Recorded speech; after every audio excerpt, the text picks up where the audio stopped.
it's Jordan Banjo. Fancy Hello. a terminal talk? Let's do it. Come on, let's chat. Are you an early arrival planner or a last-minute sprinter? Ooh, I'm going to say 100% early arrival planner. I like to get to the airport and be able to chill. Normally I'm here with my kids as well. I'm panicking, I'm sprinting about. No, get here, chill out, way more relaxed. Nice. So do you like beach holidays or city trips? When I was in my early 20s, which wasn't that long ago, I'll say, all right, early 20s was not that long ago, I would have said city trips. But now, it's got to be beach holiday. I can lay down, have my eye half open, and as long as my kids are in like a safe radius building sandcastles, I can sort of relax a bit. If it's city trip, there's traffic, there's too many people, I'm trying to grab them and figure out stuff to do. 100% beach holiday. So I need you to be honest on this next question, no lying. What is your most embarrassing airport travel moment? It's embarrassing because, look, trigger warning, it sounds a little bit sad. I thought my dog was gonna die, all right? I had to race back from the airport, I had to come back through security, I've got staff cuddling me, checking on me like, are you okay? Get home, take him to a specialist, and it turns out the mass that they found was just him. He was the mass. They said, no, your dog's just fat. I just had a fat dog who is now very much in shape because I put him on a diet. So I missed out on a holiday, but at least my dog's all right, and that's what counts. I'm glad the dog's okay. Yeah, exactly. Holiday planner or spontaneous go with the flow?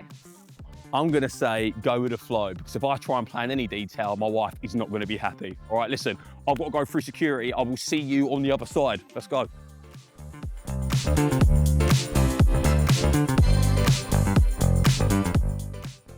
One item you always forget but pick up at the airport? Do you know what I'm obsessed with? Absolutely obsessed with. It's not even I forget, I almost forget on purpose. Travel minis. Because to me, it's like something out of Honey, I Shrunk the Kids. It's a can of deodorant, but it's the size of my thumb. I'm obsessed. So travel minis, that's on the list. I can't even say forget, because I literally do it on purpose. Playlist, podcast, book, or silence? I'm not gonna lie, that moisturiser is absolutely divine. That is Bluebell and Wild Strawberries. I'm about to forget the aftershaves. I just want to smell like I want to smell like this moisturiser for my whole life. I'm gonna say playlist initially, definitely a playlist at first, and then once my kids have stopped me listening to the playlist for 45 times in a row, I'm praying for silence. Just a little bit of silence, please. Yeah, silence after that. What's top of your playlist right now? Top of my playlist right now, classic actually, Gala, Freed from Desire. This is, yeah, it's like I'm at a football match, but guess what? I absolutely love it. Always playing that. Now I want to know what your biggest travel ick is. Biggest travel ick? Come here. My biggest travel ick, and I'm guilty of it, overpackers. You know the person you see when you're waiting in a queue and they're at the front with their 2 suitcases, they're trying to stuff their sandals and their underwear into another one, like you've overpacked, you're too heavy. That's me every single time. I'm ashamed of it, but I embrace it, all right? I'm an overpacker, all right? It's what I do, it's what I do. I want to know your #1 must-have fashion item for holiday. I think it's a given, innit? #1 fashion item for holidays, it's got to be a good pair of shorts. Now, I won't lie to you, I'm quite a big fella, right? I'm quite tall. Finding a pair of shorts that aren't shorts, borderline hot pants is a challenge. Because look, you look at that and you go, oh, that's not too short. When you put them on, you always lose a couple of inches. So look, no one needs that. No one needs to be holiday or not. No one needs me in shorts that short. Do you know what I mean? So trying to find a good pair of shorts, I would say that's the most essential fashion item for me on holiday, 100%. And how tall actually are you? I'm 6'5", and I say that with absolutely zero humility, okay? I'm a bit of a giant, 6'5", that's one of my only positive perks. Live with it, all right? Gotta love it. What's your favourite holiday song? Holiday song. Favourite holiday song? Last year I went to Greece with my wife and my kid, who was in a villa, and non-stop my wife was playing Sade, Smooth Operator. And I think it's because you've got about 15 different remixes. There's club pool remixes, festival remix. I'm pretty sure she played an orchestral version. So that's gonna be up there for me, Sade.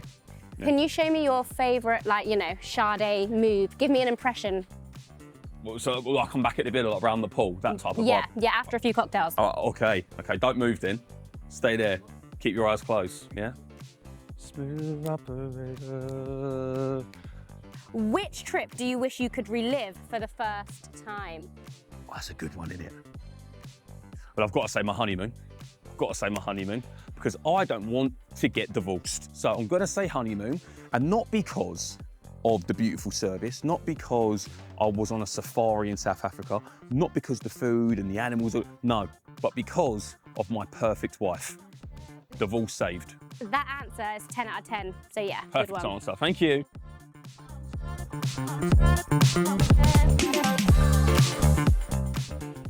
Any holiday traditions? If your personality was a country, what would you be? That's a hard one, isn't it? Because you don't want to big yourself up too much. Brazil. Okay, I'm not gonna act like I haven't thought about it before. I have, you know, big party festival vibes. Most people probably wouldn't agree with that assessment about myself, but you've got to big yourself up. So I'm sticking with Brazil. There we go. I want to know how much of a risk taker you really are. So do you board early or wait for the last call? Listen, I like to take risks. I like to live my life on the edge, okay? I'm a cool guy. That's what I do. So I'm gonna say I'm an early boarder. I cannot take that risk in an airport. I panic too much. I've got 3 kids and my wife with me. We need to get there and make sure we make the flight. So I'm not gonna lie to you, I am an early boarder. Speaking of which, let me buy this and then.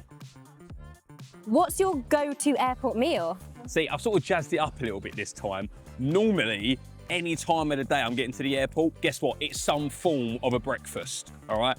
Whether it's porridge, whether it's a full English, whatever. Today, chicken and rice. I'm in my gym fitness era right now. So I've got some chicken and paprika rice. It actually smells so good. It's banging, I'm not gonna lie.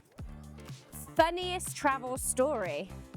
I think when you've got kids, right, you have unlimited funny travel stories because they are, in hindsight, they're a source of entertainment. In the moment, the worst thing ever. So picture this, we were flying back, and you know, like, once you've got back from a holiday, the holiday blues start to set in a little bit, right? So there's me, my wife, my 3 kids, and my son's helping me get the suitcases off. Little suitcase coming round, it's his one, he's like, can I get it? I went, go on then, you be a big boy, you go get it. He gets his suitcase off, we get halfway, walking outside, and I realise he's picked up the wrong case. So it's always awkward when someone then comes up to you and basically accuses your 7-year-old son of trying to steal their suitcase. I nearly left him. I thought, you know what, arrest him, he was trying to steal the suitcase. Take him and the case back, he's gone. What's your favourite holiday drink? Favourite holiday drink? Hardcore, mate. Virgin strawberry daiquiri. All right, it's basically a strawberry slushie. It's the best drink you can possibly get, especially around the pool. That's what I'm going for. Well, that sounds good, I might try that. You should, get it. How have your holidays changed since you've had children? My holidays now, since I've had kids, they're basically parenting in the sun. That's what I call it. I still have to try and keep up with reading, stuff to try and do bits of homework up and down. It's never good reading Horrid Henry around the pool, but it is a bit better than doing it at home, innit? So that's all right. And do you like to sunbathe or swim? Fun fact, right? I am 33 years old. I've performed all over the world. I can dance. Also, I'm relatively active and have some form of skill physically. I can't swim. I learned to swim last year with my son, which is not good when he challenges you to a race and I have to get out of the pool and pretend I let him win. So, it's upsetting stuff, but at least I've got my chicken and rice, you know? So I guess that means you're a sunbather. So I hope you do wear sun cream. I've only ever been burnt once. It was on my honeymoon, the worst experience of my life. So yeah, I do now wear sun cream all the time. And if you could sit in between 2 people on an aeroplane, who would it be? I'm gonna pick 2 people who aren't that big so I can actually fit between them, and 2 people who love a chat, love a bit of small talk, but to a limit. Do you know what I mean? But by the time the takeoff's finished, we're at a level just sit quietly. That's what I want. Are you a window seat or an aisle person? I won't lie to you. I've got to be aisle. I'm too big for window seat. Imagine trying to fit these massive legs, but it just doesn't work. I've got to be aisle. And do you sleep on planes? Yes or no? I always sleep on planes. Fun fact, I can sleep standing up. I'm surprised I stayed awake this entire interview, if I'm honest. Are you a snorer? I snore, I do, but shh. And the last thing you do before you take off? I checked out my phone's on aeroplane mode about 18 times. The fear of it not, and then an air hostess walking up to me going, oi, is your phone on aeroplane mode? It is too scary. I can't do it. I can't do it. Do you clap when the plane lands? Oh, do you know what? I won't lie. There is a small internal clap. Like, it's not, I'm not a big, like, yeah, round of applause, but it's like this. Do you land? So it's sort of a clap with the eyes. Exactly, clap with the eyes. Yeah, nice. Clap-izing. And the last holiday you went on? Last holiday I went on was a family holiday, end of summer holidays with my kids. Bit last minute because I was meant to be working. We had a little bit of a gap and my wife was like, here we go, we're going to Marbella. So it was me, my wife, my 3 kids. Wasn't exactly pool parties and, you know, clubbing or anything like that, but we did have a great time. So fun fact, actually on one of the last days, some kid, not my kid, all right, let me just chuck that out there, had an accident in the pool. They had to clear the pool out and it was shut for the entire day. So last day, didn't get to go in there. First holiday you ever went on? My first ever holiday was to Lanzarote. It was me, my brother, sister, mum, dad, and my nan, bless her. When I was out there, my mum convinced me to go on a horse ride on the beach. Turns out it wasn't a horse, it was a donkey, which dragged me down the beach and urinated on me. So great family memories there. And have you been on a donkey since? I avoid donkeys quite a lot now. Don't trust them, can't trust them. And if you could give first-time travellers one piece of advice, what would it be? Embrace it all. It's only going to be your first time travelling once, all right? Do you know what I mean? Embrace all the memories, have a good time. There might be a couple little hiccups, but you're going to have a great time anyway. And if you could perform with diversity in any country, where would it be? So I performed with diversity in a lot of places around the world, but I'll tell you a good one. My dad is Nigerian. I've never been to Nigeria, so I'd love to go there with diversity, perform. Plus, I've got a lot of family out there, so at least we know we're going to be selling a few tickets. So it's not going to be an empty venue. We're absolutely covered. So I'm getting myself to Nigeria with diversity, and that is where I would perform. All right? Ooh. That's me. That's me. I've got to shoot. But thank you for my terminal talk. I'll catch you in a bit. I'll see you later.